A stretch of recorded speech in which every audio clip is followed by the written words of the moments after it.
How long does the game take to finish at 100%? If you are new to the game and you're trying to discover everything and do every single quest line, you can take up to 50 hours and more to finish the game. And it's not 50 hours of boring, repetitive content. It's actually 50 hours of fun and exciting discovery. So, yeah. It's a pretty good game in that regard. My first playthrough was somewhere around 32 hours, and I did miss some stuff. I did miss some quests. And I did miss the one or the other bonus zone. It's a boohoo, big mistake. Okay, ladies and gentlemen, Commander Hong Lang incoming.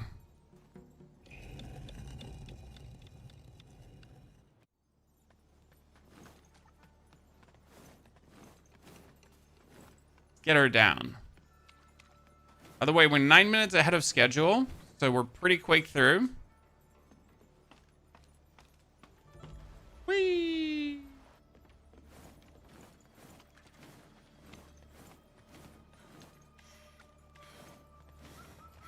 Maybe I should have upgraded my heal before going here, because I haven't upgraded my heal in a while.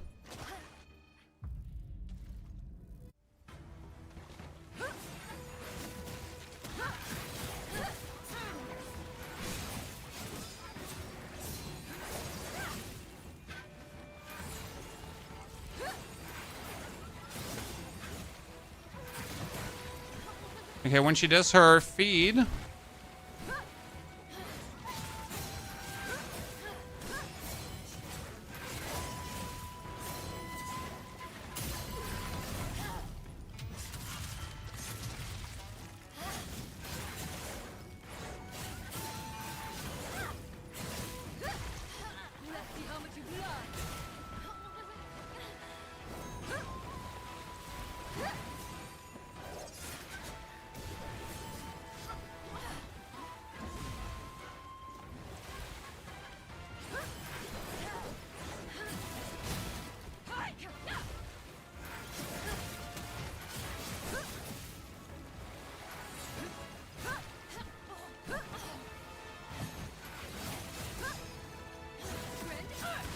Yeah, you can't counter her actual foot attacks and everything, right? When fast you have only 4 at this point. I should actually have 5, I think, and 6. 5, 6, 6. Spear only, we just finished Spear. Fallout. Spear playthrough was sub 7 hours. It was really cool, really fun. Quite amazing. See, like here for the Impetus Repository, 1 more heal and 2 more heal, like actually, like, you know, big difference.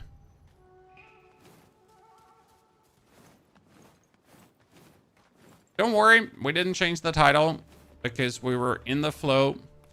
But the Spear playthrough is going to get the video uploaded very soon. So after the stream ends, 2.5 hours later, maximum 3, I'll have the next, I have the guide out for you.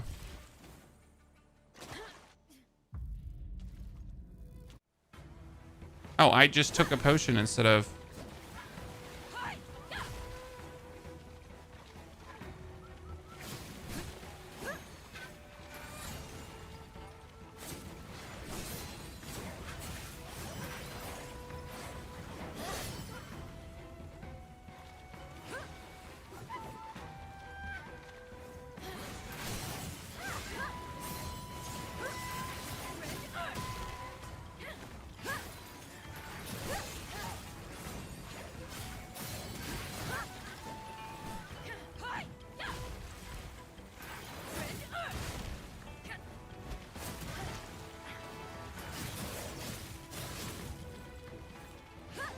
She actually decides to go like for more karate moves.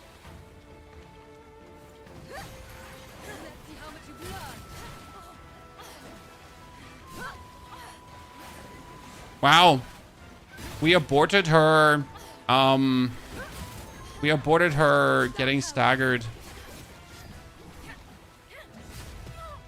I gotta say, despite like the dual blades making it easy, you know? For everything is OP, then nothing is OP. You need new titles? No, Mr. Jackson, I don't. Every weapon can be OP if you find the way how to make it OP. So if you whip out the blade without knowing what to do, you're going to suck. Or if you use the wrong skills on the spear, you're going to suck. If you know what to do, you're going to be strong. So by your logic, flawed.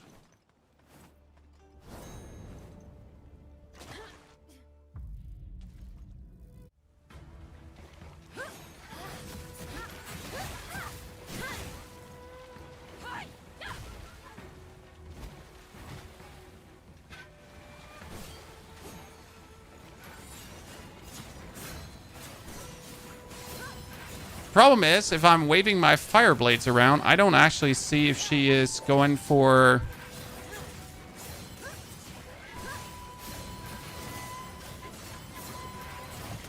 karate attacks or blade attacks, right?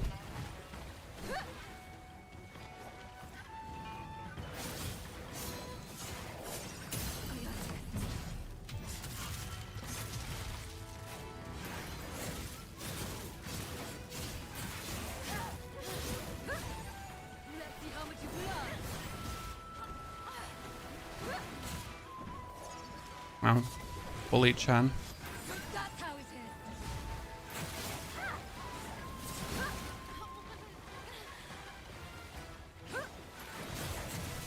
Oh, my wife's calling me. Shit. Wife, you gotta wait for a second. We're gonna kill Commander Hong Lang quickly.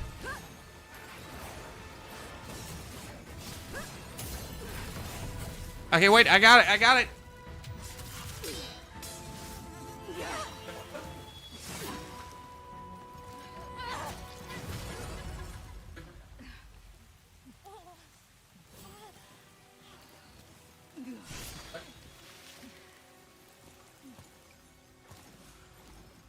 Can punch or kick be blocked or no? Blocked, yes, but not clashed. Clash is literally when weapon clashes with weapon. Yeah, too much fire I can't see. Dude, I was just like, I was just going away. Like, there was no visual of fire or not fire or whatsoever, right? It's just do it. Do it harder.